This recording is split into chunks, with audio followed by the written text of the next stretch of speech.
कणखर बातमी, कणखर आवाज. आपण पाहता सावली मराठी न्यूज चॅनल.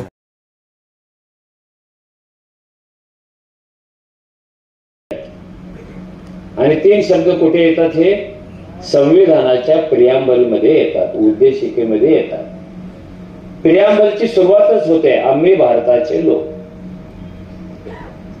तर हे लोक, आम्ही भारताचे लोक, प्रियांबल मध्ये येईपर्यंत काय काय घडत गेलं होतं हे कोणालाच माहिती नसतं. आपल्याकडे एक दुःखद गोष्ट आहे, आपल्याला संविधान आहे जबरदस्त, पण संविधान वाचणारे नागरिक नाहीत आपल्याकडे. 130 कोटी लोक आहेत. 130 कोटी लोकांपैकी संविधान किती जणांनी वाचलं असेल? 3 कोटी सुद्धा नाही. वेगवेगळे मेळावे असतील, तीर्थदर्शन यात्रा असेल, या सगळ्या क्षेत्रामध्ये आपण जवळपास काम करण्याचा प्रयत्न केलाय. पण एक वैचारिक पार्श्वभूमी असली पाहिजे, कुठेतरी विचारांना चालना भेटली पाहिजे, यासाठी आपण हा कार्यक्रम सुरू करतोय. निश्चित त्याचं पहिलं वर्ष आणि माझ्या मते व्याख्यानमाला या 20 वर्षामध्ये साखरे सर वसमता नाहीच वाटते. 20-25 वर्षामध्ये जरा आमच्या इकडे व्याख्यानमालेचं काही लोकांना स्वरूपच माहित नव्हतं. पण मी 95ला आता साखरे सरांनी सांगितलं की 95ला पहिली एक व्याख्यानमाला झाली होती आणि त्या माध्यमातून तुमची आमची बौद्धिक पात्रता वाढली पाहिजे, यासाठी या व्याख्यानमालेचं आपण आयोजन केलेलं आहे. निश्चित आपल्याला 2 दिवसाचा वेळ भेटलाय. आज आपण पहिल्या दिवशी याचं स्वरूप दरवर्षी वाढत जाणार आहे.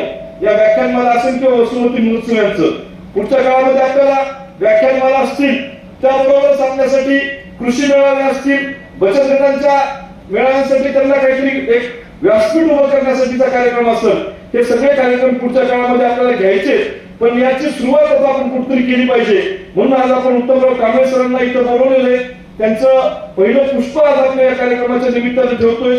उद्या आपण बलबीर माथेरे सर यांना सुद्धा बोलून अहिल्याजी होळकर यांचं 30 वर्ष तुम्हाला आम्हाला इथं साजरं करायचंय.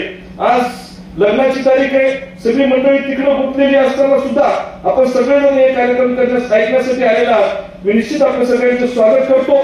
नवीन उपक्रम आपण हाती घेतलेला आहे. वैचारिक व सांस्कृतिक कार्यक्रमाचे आयोजन आपण यावर्षी ठेवलेलं आहे.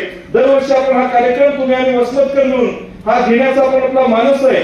आज आपण बघित असतात की भारतीय संविधानाला यावर्षी 75 वर्ष झालेले आणि त्या संविधानाच्या माध्यमातूनच भारतीय लोकशाहीचा आला असणाऱ्या संविधानाला निश्चित विस्ताराने मांडणी करण्यासाठी आज कांबळे सर आपल्याकडे आलेले.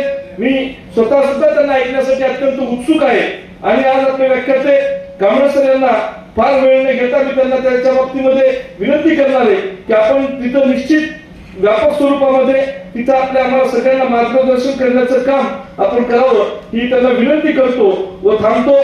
जय हिंद, जय महाराष्ट्र.